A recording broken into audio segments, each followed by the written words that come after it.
Alamin muna natin kung ano nga ba ang mga kaganapan sa Fairy Tail Guild habang patuloy sa paglalakbay ang ating mga bida. Kaya ito na ang chapter 154 ng Fairy Tail 100 Years Quest. Mula nga sa nayon ng Magnolia at nitong isang maliit na parang kubo na malapit sa ilog, ay dito nga nakatira ang nagngangalang Cobra na isang Poison Dragon Slayer. Kung ang dating codename niya nga ay Cobra, ang tunay naman niyang pangalan ay si Eric.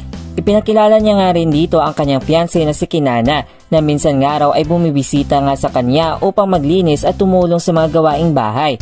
Si Kinana nga ay isang ahas at kasama niya nga noon kahit saan, at hindi niya nga raw alam na may taong anyo pala itong babae. Nababahala nga si Kinana sa pagtitig ni Eric sa kanya dahil baka binabasa nga raw nito ang kanyang iniisip. Dahil si Eric nga aka Cobra ay may kakayahan nga itong makarinig ng mga iniisip ng tao. Dahil dito, mas mainam na nga raw na sabihin siyang the Air Dragon Slayer kisa sa isang Poison Dragon Slayer.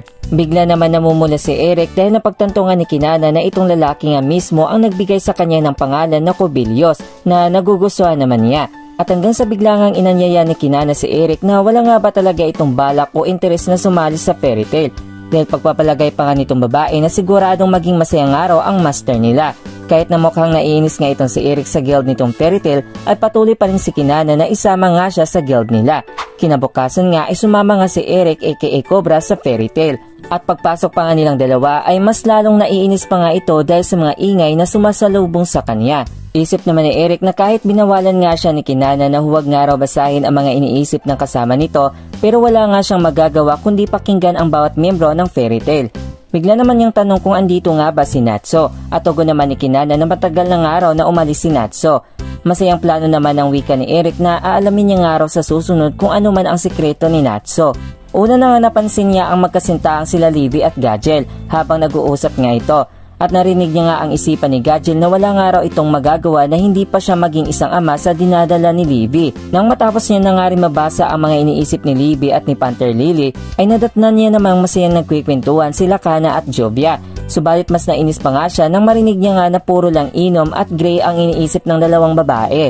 Pati na rin sila Jet at Droy ay hindi rin nakaligtas kay Cobra na gusto nga pala nitong dalawang lalaki si Livy. Habang patuloy pa rin si Cobra sa kanyang ginagawa ay napansin naman siya nila Macau, Romeo at Wakaba. At parang nababahala naman siya dahil nga sa mga titig nitong tatlo sa kanya na amoy naman mga alak at tabako. Subalit nang mabasa niya nga ang mga iniisip nito ay puro lamang hindi magandang bagay. At nang inisip nga rin itong si Romeo kung sino nga ang malakas sa pagitan nila Natso at Cobra ay bigla naman siyang sumagot na siya nga raw ang pinakamalakas na nabigla naman itong tatlo. Andito rin sila Lisana at Mary Jane na walang ibang iniisip kundi kung ano nga ang kanilang lulutuin at kakainin mamayang gabi. Gayunpaman bigla namang lumapit sa kanya si Elfman at binati nga siya sa kanyang pagdating. Kaya naman napagtanto niya nga na isang mabuting tao itong si Elfman.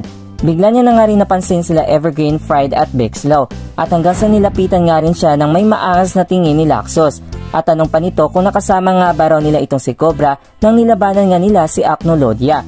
Sa pagsang-ayon naman ni Eric ay isip naman ni Laxos na kaya niya nga raw patayin itong lalaki sa loob lamang ng 5 segundo. Subalit nang binati nga siya nito ay nawala naman ang kanyang pagkatakot. Subalit bigla naman siyang nababahala dahil may nakapansin nga sa kanya na binabasa niya nga ang mga isipan ng mga Fairy Tail Wizard.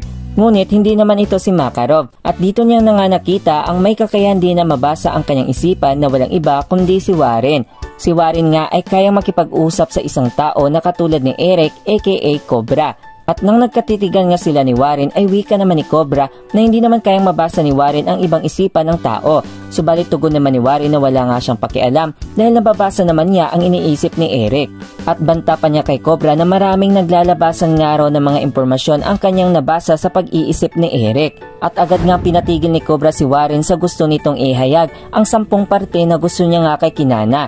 Habang may balyo na mukha nga itong si Warren na tinitignan niya nga si Cobra. Pagkatapos nga nilang bumisita sa Fairy Tail, ay kinamusta naman ni Kinana si Eric kung ano nga ba ang naging tingin nito sa Fairy Tail Guild. Subalit mas nababahala pa rin si Eric kay Warren dahil mas nakakatakot pa nga raw ito kaysa kina Laxos at Ursa.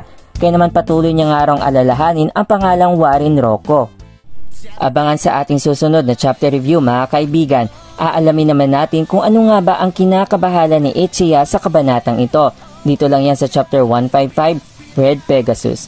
Maraming salamat po sa patuloy ninyong pagsuporta sa ating channel. At hanggang dito na lang.